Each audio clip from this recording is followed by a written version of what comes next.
जय हिंद साथियों, कुलदीप क्लासेस में आपका स्वागत है। मैं हूं आपके साथ विवेक। आज की वीडियो में हम जानेंगे कि किस तरीके से चीन का पहला राष्ट्रपति माओ जेडोंग दुनिया का सबसे बड़ा हत्यारा बना और भारत चीन युद्ध 1962 से उसका क्या संबंध है। आगे बढ़ते हैं। इस संबंध में वाशिंगटन पोस्ट ने एक आर्टिकल प्रदर्शित किया, आर्टिकल छापा वाशिंगटन पोस्ट में कि दुनिया का सबसे बड़ा हत्यारा कौन रहा है असल में दुनिया में। तो इस बात को उन्होंने उजागर करते हुए बताया कि हिटलर के कारण दुनिया की 0.7% आबादी मारी गई, जबकि वहीं स्टालिन को देखें तो 1.3%। वहीं दूसरी ओर सबसे ज़्यादा आबादी 2.3% माओ जेडोंग के कार्यकाल में उनके देश की, और उनके कारण जितने भी लोग मारे गए 2.3% ऑफ द वर्ल्ड पॉपुलेशन आता है। इस तरीके से माओ जेडोंग दुनिया का सबसे बड़ा हत्यारा बना। लेकिन ये किस तरीके से बना, इस चीज़ को आगे डिस्कस करते हैं। जब माओ जेडोंग चाइना का राष्ट्रपति बने 1 अक्टूबर 1949 को चाइना के राष्ट्रपति के तौर पे माओ जेडोंग ने शपथ ली, तब उन्होंने अपने देश को एक कृषि आधारित व्यवस्था से एक उद्योग आधारित व्यवस्था में बदलने के लिए कुछ कदम उठाए। इसमें सबसे पहला और सबसे बड़ा कदम था ग्रेट लीप फॉरवर्ड। जैसे कि आप देख सकते हैं ग्रेट लीप फॉरवर्ड।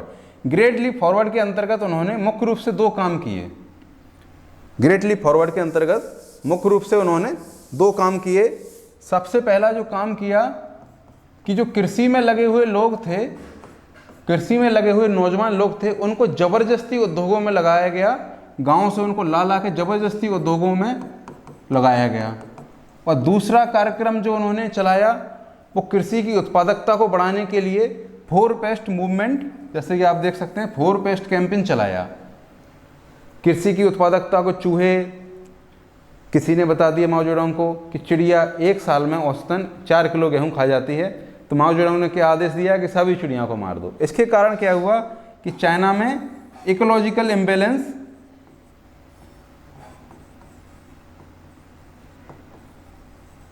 चाइना के अंदर, यहाँ लिख देता हूँ, चाइना के अंदर इकोलॉजिकल इम्बैलेंस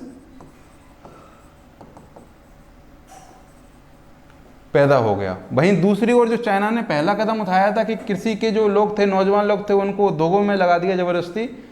इससे क्या हुआ कि कृषि में अच्छे कृषि मजदूरों की संख्या कम हुई, कृषि की उत्पादकता घट गई, पूरे चाइना में बड़े स्तर पर फेमाइन आ गया। और बताया जाता है कि भुखमरी के कारण चाइना में लगभग 55 मिलियन बोले तो 5.5 करोड़ लोग मारे गए। एक तरफ तो वहाँ बहुत सारे लोग मारे गए, तो दूसरी ओर वहीं चाइना की जीडीपी -27% से घट रही थी 1961 में। आप देख सकते हैं चीन के अंदर भयंकर बुरे हालात थे।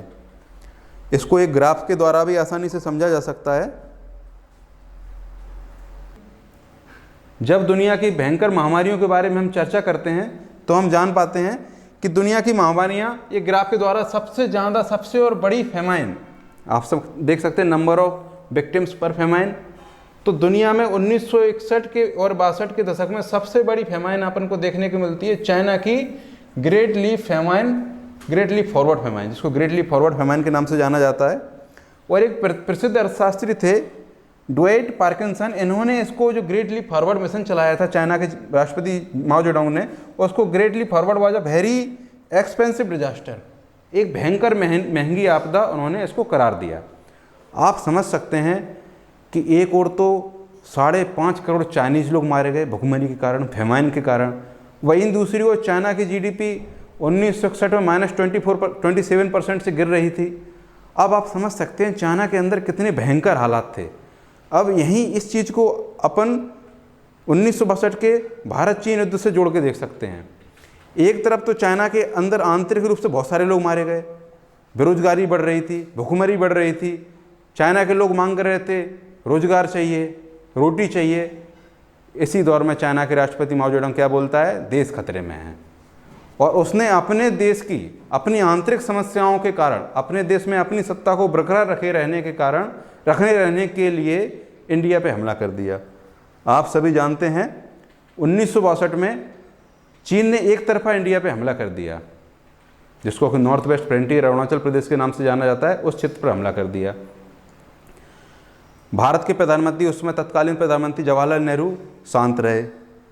जैसा कि आप देख सकते हैं थंबनेल में, उस समय हमारे प्रधानमंत्री थे जवाहरलाल नेहरू और उस समय चाइना का राष्ट्रपति था माओ जेडोंग। उस समय अगर हम देखें पहली पंचवर्षीय योजना में हम देखते हैं, पहली अगर हम कंपैरिजन करें चीन और भारत का, भारत 1947 में आज़ाद हुआ, चीन 1949 में आज़ाद हुआ।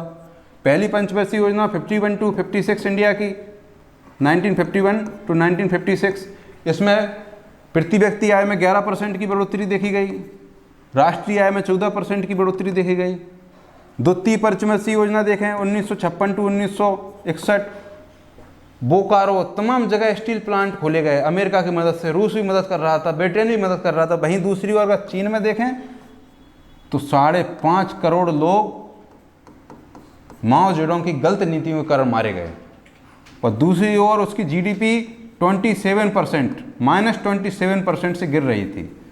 आप समझ सकते हैं 1962 के दौर में चाइना ने अपनी आंतरिक समस्याओं के कारण माओ जेडोंग अपनी सरकार बनी रहे इसके लिए अपन पे हमला कर दिया 1962 पे इंडिया पे।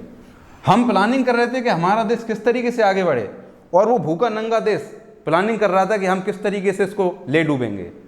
कुछ लोग आलोचना करते हैं जवाहरलाल नेहरू जी की कि हमारे जवाहरलाल नेहरू शांत रहे, हमारी एयरफोर्स उस समय अच्छी स्थिति में थी, हमको हमला करना चाहिए था। ये सभी विवाद के बिंदु हैं, लेकिन मोटे तौर पर हम समझ सकते हैं कि ये भूखे नंगे लोग, अगर आपसे कोई भूखा नंगा आदमी लड़ने के लिए आ रहा है और वो तो नंगा है, वो तो भिड़ने के लिए तैयार है, वो तो कहेगा आजा भिड़ लेते हैं। लेकिन ये नेहरू जी की समझदारी रही कि हम उससे तटस्थ रहे, नहीं तो ये चाइना हमको भी ले डूबता। आप समझ सकते हैं वो हमारा दौर क्रूशियल दौर था, हम उसमें प्रोग्रेस कर रहे थे, इकोनॉमिक प्रोग्रेस कर रहे थे। लेकिन ये सभी विवाद के बिंदु हैं, इन सभी बिंदुओं को छोड़ते हैं। अभी तक हम डिस्कस कर चुके हैं कि 1962 तक का दौर आ चुका है, चीन में 5.5 करोड़ लोग मारे गए, उसकी जीडीपी बहुत तेज़ी से गिर रही थी। इस चीज़ को छुपाने के लिए उसने इंडिया पर हमला कर दिया माओ जेडोंग ने। अब अपन समझते हैं कि जब माओ जेडोंग ने हमला किया उसके बाद भी लोग तो शांत नहीं हुए होंगे, क्योंकि तत्काल तो स्थितियाँ नहीं सुधरी होंगी।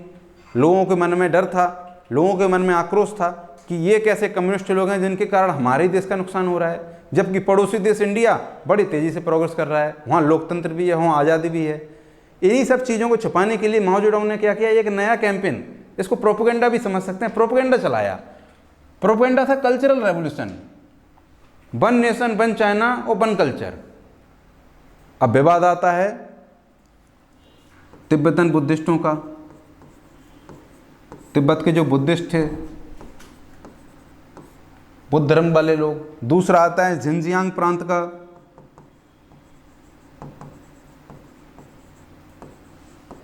जिसमें उइगर मुस्लिम रहते हैं, इनका क्या हो।